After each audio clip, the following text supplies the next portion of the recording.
नमस्ते बच्चों, मराठी के क्लास में इस वीडियो में आपका स्वागत करता हूँ।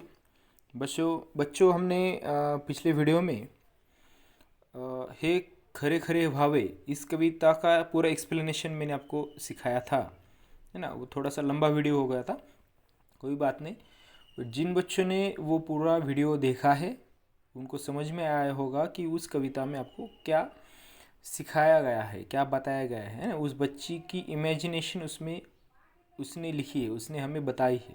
कल्पना शक्ति के ऊपर ये पूरी पोएम है। ये जो पोएम है, इस पोएम का उपयोग आपको निबंध में भी हो सकता है। आ रहा है समझ में? समझ लो कि आपको किसी इमेजिनेशन के ऊपर, किसी नेचर के ऊपर आपको एक निबंध लिखना है, तो आप इस पोयम का उपयोग करके, इसमें जो जो कुछ बताया गया है उसका उपयोग करके आप इसका निसर्ग का वर्णन बताया गया है ना। सूर्य का वर्णन बताया गया है, पंछियों का, दो बिंदु का, कोहरे का, है ना। इन सब का उपयोग करके आप क्या कर सकते हो, इमेजिन करके एक निबंध भी लिख सकते हो। आ रहा है समझ में? तो ये पोएम जो है वो बहुत ही उपयोगी है आपके लिए। और सबसे इम्पोर्टेंट बात, ये पोएम बोलने के लिए भी बहुत ही अच्छी है, गाने के लिए भी बहुत ही अच्छी पोएम है। ओके, तो अभी इस पार्ट में हम क्या देखेंगे, तो इस पार्ट में हम इसके शब्दार्थ देखने वाले हैं। और एग्ज़ाम में आपको पोएम आती है और उसके नीचे क्वेश्चंस आते हैं, है ना। तो वो पोएम कैसे सॉल्व करनी है, एग्जाम में आपको 2-3 स्टांजा दिए जाते हैं, दोन तीन कडवे तुम्हाला दिलेले जातात आणि त्यावर तुम्हाला प्रश्न विचारले जातात और उसके ऊपर आपको क्वेश्चंस पूछे जाते हैं। तो वो कैसे सॉल्व करने हैं, उसके क्वेश्चन आंसर्स कैसे लिखने हैं, इस पार्ट में आज हम देखने वाले हैं। तो सबसे पहले आपके स्क्रीन के ऊपर आपको एक शब्दार्थ दिख रहे हैं 15। तो मैं आपको वो पढ़ के दिखाऊंगा और थोड़ी बहुत आपको समझाऊंगा। ओके, पहला है स्वार होणे। स्वार होणे मतलब आरूढ़ होणे, है ना, चढ़ना। घोड़े के ऊपर आप क्या करते हो, मराठी में बोलते की मला घोड्याच्या वर स्वार व्हायचं आहे। स्वार व्हायचं म्हणजे आरूढ़ व्हायचं आहे, उसके ऊपर चढ़ना है। तो उस लड़की को हवा के ऊपर चढ़ना था, बराबर ना। दूसरा है विहरावे। फिरावे, संचार करावा। विहरावे, विहरावे मतलब फिरावे, घूमना है। विहरावे का मतलब क्या है, घूमना है। ओके, उसके बाद है दवबिंदु। उसके बाद है दवबिंदु, जलबिंदु।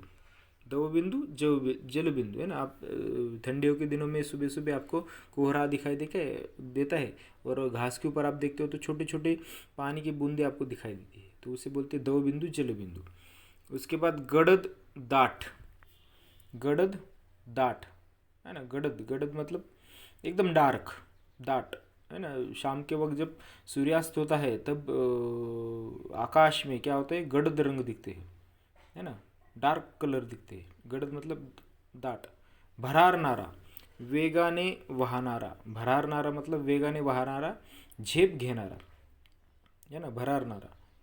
हवा क्या होती है, जोर से बहती है। आपको मालूम है जब अभी साइक्लोन आया था अभी पीछे, है ना, कुछ महीने पहले, है ना, चक्रवादल बोलते हैं मराठी में से, तो कितनी तेजी से हवा बहती है।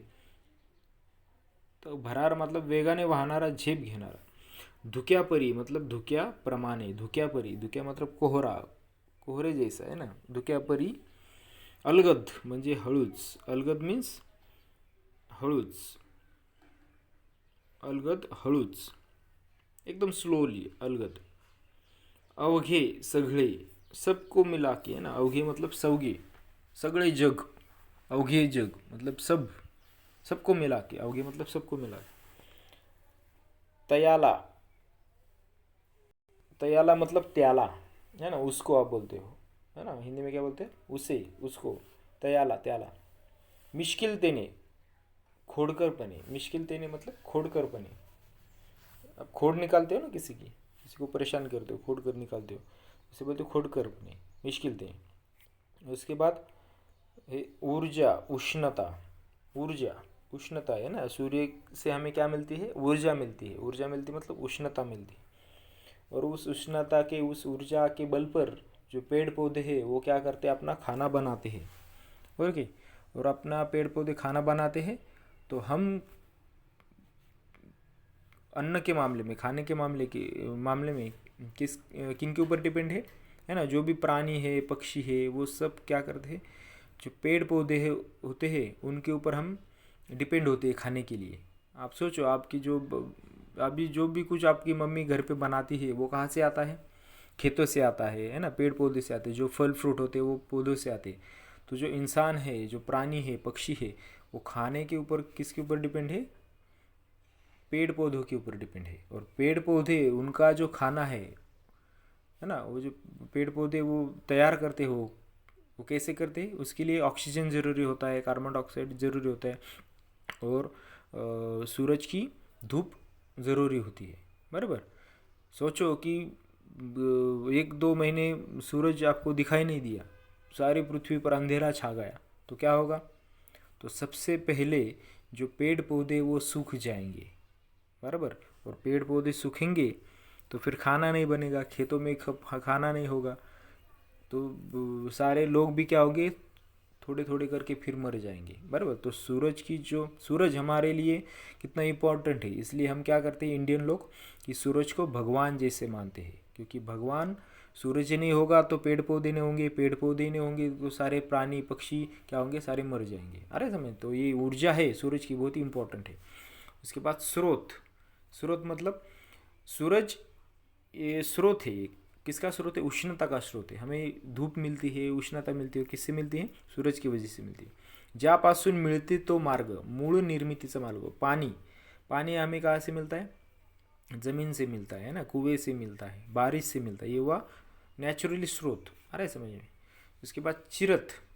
चिरत मतलब भेदत, कापत, है ना, कापते हुए जाना, चिरत कापते हुए जाना। भास, भ्रम, है ना, आपको क्या होता है, कभी कभी भ्रम होता है, भास होता है, गलत फहमी होती है, आप बोलते हो ना, गलत फहमी बोलते हैं हिंदी में। मज मला, मज मला। ओके, तो ऐसे शब्दार्थ आप क्या करोगे, ये वीडियो देखने के बाद आप पोएम लिख लो। पोएम लिखने के बाद आप ये शब्दार्थ लिखो, और शब्दार्थ लिखने के बाद फिर आप क्वेश्चन आंसर्स भी लिख सकते हो। ओके।